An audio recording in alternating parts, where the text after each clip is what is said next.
So one of the funnier, unexpected things that has happened over these last 37 years, at least from my perspective because it involved me, was several years ago. We were in the Boonville Christmas Parade. And I had seen an advertisement for a suit that will look like an ugly Christmas sweater. And I was like, I've got to have that suit. And I wore that in the parade. I'd never seen one of those before, and I don't think at that point many people had seen them. And so while we were at the parade, lots of people were talking to us, and it got a lot of attention and got tagged in a lot of Facebook photos. But the real unexpected, surprising thing was the very next morning, I woke up and Kelly Helms had tagged me in a Facebook picture of her Courier and Press. And there on the front page of the Courier and Press was our parade float and me in that Christmas sweater suit. And if you ever want to be famous, it's probably not wearing that get-up. The following Sunday, though, a lady came and visited our church, and when she visited, she checked in on Facebook. And one of her friends commented on that check-in. We saw it because she checked into our page. We saw that she checked in, and her friend commented, "Isn't that the church that the guy was wearing that crazy suit in the parade?" And she responded, "Yeah, it's that church." Later that year, I preached a message entitled, "We Are That Church." And the emphasis of it was that we want to be so involved in our community, so involved in the brokenness that's all around us, so involved in the lives of families at Chandler Elementary School, that when people say, "Hey, isn't that the church that did X, Y, or Z?" that people could say, "Yeah, it's that church." But then I was preaching on Matthew 16, and in that passage, Jesus says, "Peter, you are the rock, and you have given the foundational truth that I am the Messiah, I am the Son of God, and on this rock I will build my church." And what I told the congregation is, yeah, we want to be that church that's known for doing these things in the community, but more importantly, we want to be that church that's known for preaching the message that's founded upon the truth that Jesus is the Son of God. And much to my surprise, in the weeks following, that phrase, "We are that church," got repeated all of the time. Often after someone did something a little embarrassing, people would say, "Well, we are that church." And it kind of became this punchline, this idea that stuck. And so we had T-shirts made that had this graphic on it, said, "We are that church," and that kind of became a catchphrase, an idea that stuck around here.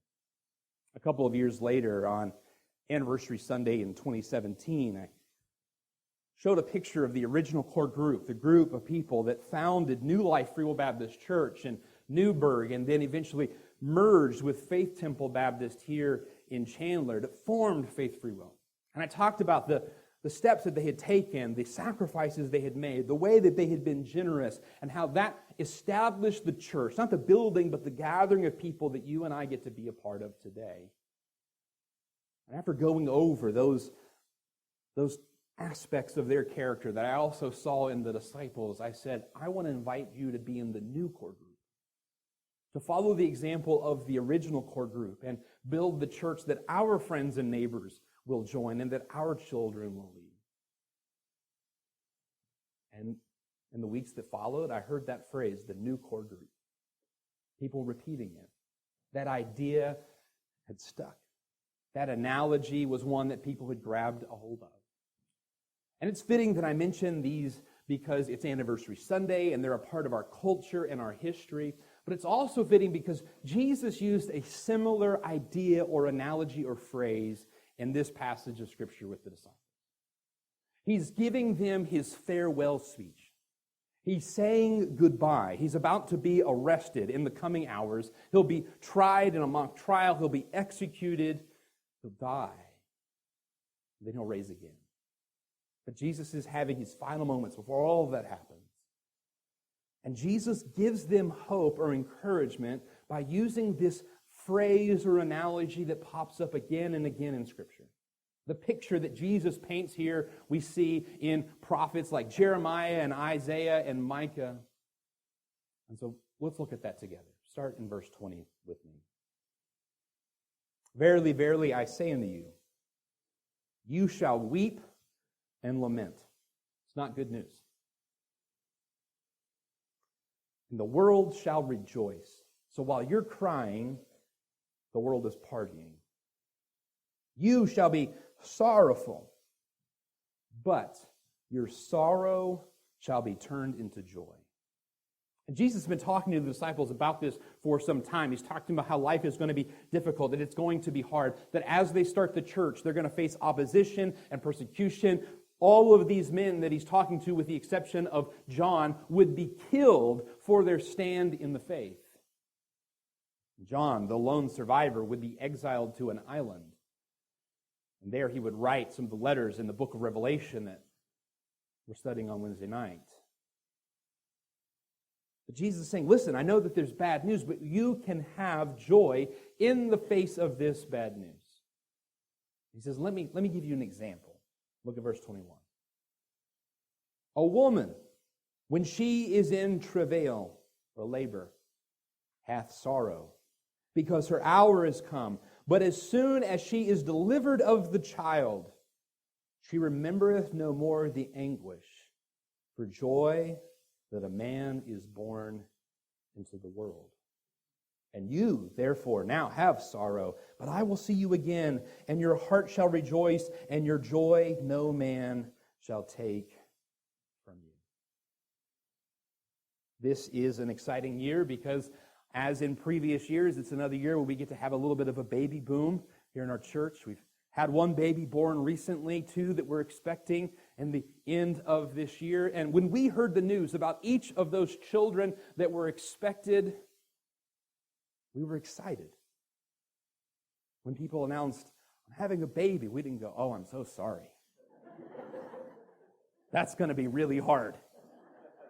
And we know that it's going to be difficult, and we know that there are months of difficulty. And I know I got a couple witnesses in the sanctuary this morning. They're in the final stretch of their pregnancy and the labor that's coming. That will be challenging. But there's joy because through that challenge, through that adversity, through that pain, that labor, a child is born. And what Jesus says here, some people use visual illustrations. Thank you, Spencer, for the help this morning. Appreciate that. That's right. That's right. Be a good moment for me to mention that we do have a family worship room. You can watch the service with live video and audio of the service. By the way, I try to say this regularly. If I haven't said it in a while, I apologize. We love that sound. We're thankful for the sound of children running up and down our hallway, the sound of children crying. Why? Because of what Jesus is saying here. Because of the joy that comes. The joy that comes along with that sorrow. The joy that comes along with that difficulty, that travail. And the idea that Jesus is telling the disciples, it's one that the prophets in the Old Testament spoke of when Israel was going through these horrible adversities, when they were conquered, when they were carried away as exiles, when they were surrounded by their enemies. God would say, you are in the midst of travail, but there is coming a child. Jesus was that child. He was the hope. He was the expectation that they were looking for. And it's so powerful that Jesus says in verse 21 that as soon as she's delivered of the child, she remembereth no more the anguish. Now, I know a couple moms who definitely remember the anguish and remind their children of that anguish. What Jesus is saying, he's not saying that their memory is wiped clean, that they have no recollection of it, but rather what he's saying, in contrast to the joy that they have in welcoming that child, the pain and the sorrow is as nothing. That song that we sang to open the service that Abby opened us up with, led us in until then. It was written by a man named Stuart Hamblin. Stuart Hamblin was a country music singer, a horse racer, a cowboy. And he started a country music radio show in Dallas, Texas, and it became so popular that he then moved to Hollywood, and his radio show gained national attention and became syndicated. In 1949, a local evangelist was holding a tent revival, and he had the evangelist come on his show to interview him. That evangelist, named Billy Graham, holding his crusade in L.A., invited Hamblin to come to the meeting. And Hamblin, on air, said, "Sure, I'll be there." Well, later, Hamblin's wife held him to that commitment. And he went to the crusade, and he put his faith in Jesus. His life was transformed. He continued to do his country music radio show there in Hollywood, but some advertisers came that wanted him to record a spot selling alcohol. Because Christ had worked powerfully in his life and alcohol had been a part of his path, he could not in good conscience record those ads. I told him, "I can't do it." The advertising companies put pressure on the radio station. The radio station put pressure on Hamblin, and he said, "I can't, I won't." And he lost his nationally syndicated country music radio show. And then he wrote, "My heart rejoices when I pause to remember. A sorrow here is just a stepping stone." He didn't write that in some trite way. He had experienced great loss, great difficulty. This thing that he had built, this thing that had become synonymous with his identity, he loses it, and yet he is still joyful, still singing God's praises. Why? Because in light of the anguish and persecution and adversity of this life, there is joy. And that's what Jesus is talking about to the disciples. You will have sorrow, but your joy, no man can take from you. That's what Jesus says to the disciples. You will have adversity, but the joy that you have, no one can take from you, no matter what they do to you. Even if they take your country music radio show, no man can take that joy from you. What Jesus is pointing out is that there will be suffering in the short term, but in the long term, in the eternal sense, there's this ongoing forever joy. When I was looking through old photos to use in that video that we put together with Carrie and Tammy, I was going through some of our old church photos, and I was just amazed at how many photos I found of baptisms. Brother Helms baptizing in Newburgh, baptism services at Camp Brosin from the mission days, baptisms here in this baptistry, baptisms in the pond in front of Tabor Corvette parts here in Chandler. And those moments, those celebrations, those lives, that transformation, that goes on. Right now, there is a young man who is leading worship, helping lead worship at a church in downtown Evansville that we ministered to in the jail, and then he went to prison and he got into a really strong discipleship program, and there in that discipleship program, they had him up in front of the inmates leading worship, and now he's helping lead worship at a church in Evansville. That was a part of what God was doing here. Right now, in one of the churches in Evansville, there's the youth pastor who came through our Christian school that people here had an influence on. Right now, there are people serving in churches across the nation who went through Faith Christian School or grew up in this church. And so much of what we need to celebrate today, we can't see. And I can't put into a video or into a photo. But there, we'll be able to see it all. The difference that's been made. The lives transformed. The seeds planted that were harvested elsewhere. There's so much to celebrate. And so Jesus is saying these things to the disciples, and he gives them these promises that he is with them. Like we sang in Oceans, I am yours and you are mine. Jesus saying, listen, this connection, this bond we have, nothing can take that from us. And the disciples are excited. Man, it's clicking. They're getting it. And they respond to Jesus in verses 29 and 30. Look at those. His disciples said unto him, Lo, now you're speaking plainly, and you speak no proverbs. Now we are sure that thou knowest all things, and needest not that any man should ask thee. By this we believe that thou camest forth from God. You know what they're saying? We get it, Jesus. We're with you, Jesus. We understand, Jesus. And verse 31 is hilarious. Because Jesus goes, really? Do you now believe?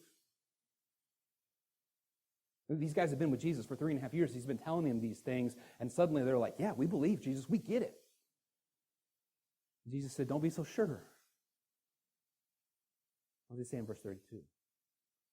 Behold, the hour cometh, yea, is now come, that ye shall be scattered, every man to his own, and shall leave me alone. Yet I'm not alone, because the Father is with me. You know what Jesus is saying? He's like, guys, in an hour, you're all going to run. And when Jesus is arrested, that's exactly what they do. They all scatter and they go into hiding. These disciples are saying, yeah, we're pumped. We're excited. We're with you. We get it. Now you're speaking clearly, Jesus. Jesus goes, in an hour, you're going to be running for the hills. The truth is that you and I were easily discouraged. And we're easily distracted. We're easily scattered.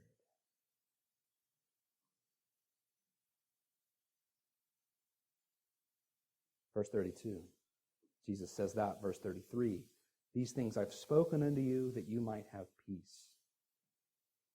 In the world you will have tribulation. It's going to be hard. There will be difficulties. But I've spoken these words to you that you might have peace. Be of good cheer. I have overcome the world. You know, over the last 37 years, there's been a lot of wins. A lot of victories, often a lot of heartaches, a lot of disappointment, a lot of sorrow, a lot of goodbyes that came way too early, that make no sense, people that we lost too soon. And on Anniversary Sunday, we're here to highlight the good that God has done and His faithfulness, but we would be remiss if we acted like everything for the last 40 years has been bubblegum. Because it hasn't been. There have been those hardships, been those challenges.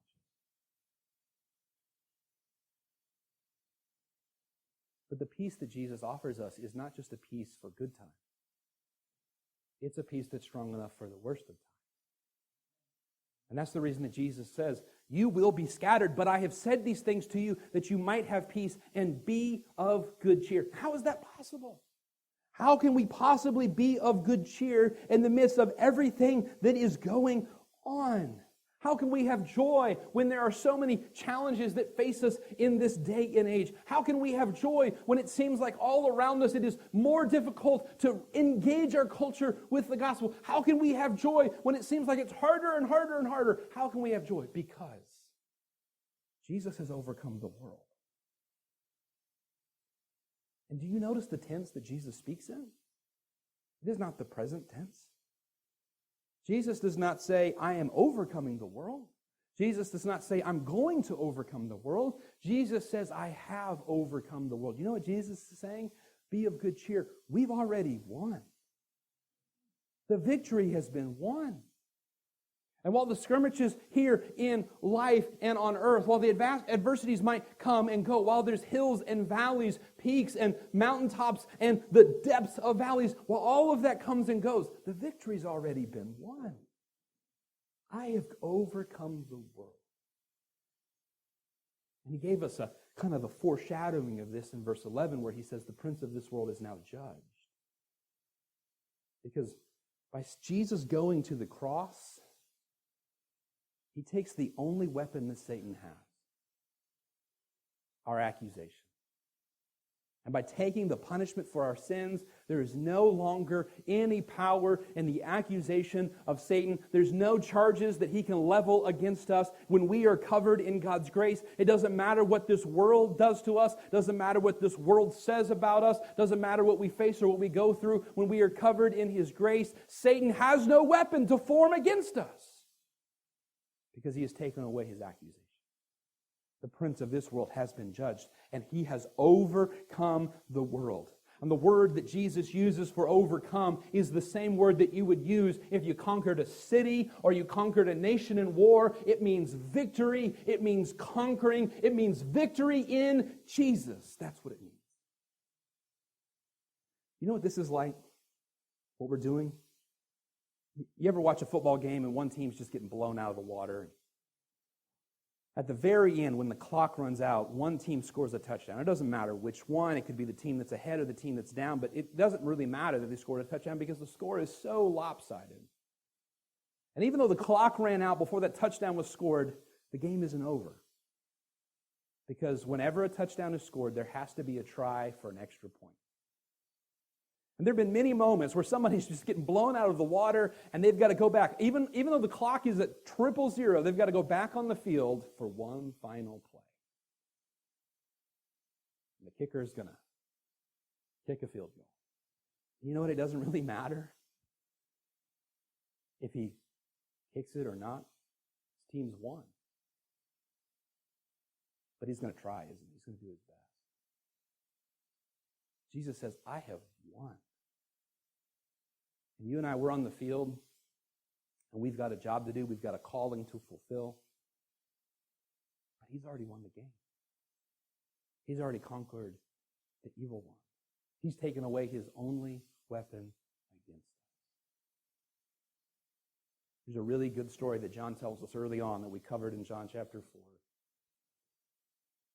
The people bring this woman to Jesus who's been caught in sin. She's been caught in the act of adultery. They emphasize that fact. And the reason that they're bringing her to Jesus is because, according to the law, she should be stoned. And what they want to do is they want to either peg Jesus as a flaming liberal or a harsh conservative. If Jesus says, no, don't stone her, they'll say, look how liberal Jesus is. He doesn't respect our laws. If Jesus says, yeah, you should stone her, they'll say, look how horribly cruel Jesus is. Some of the politics that go on today, they're old tricks. That's what they're doing. So they bring this woman before Jesus, and Jesus doesn't answer them. Instead, he just writes in the dirt. And the tension builds. And people say, are you going to say anything? And Jesus looks up and he says, whoever among you is without sin, cast the first stone. And he goes back to drawing in the dirt. And all of these men who are there with stones in their hand, ready to kill this woman, they begin to, one by one, drop their stones and walk away. And after the last one is gone, Jesus looks up from his doodling in the dirt, and he says to the woman, where hast thou thine accusers gone?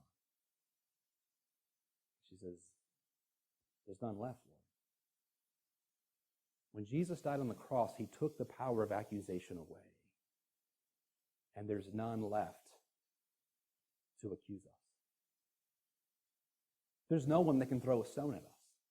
Satan cannot throw any rocks at us because Christ has taken away the power of his accusation.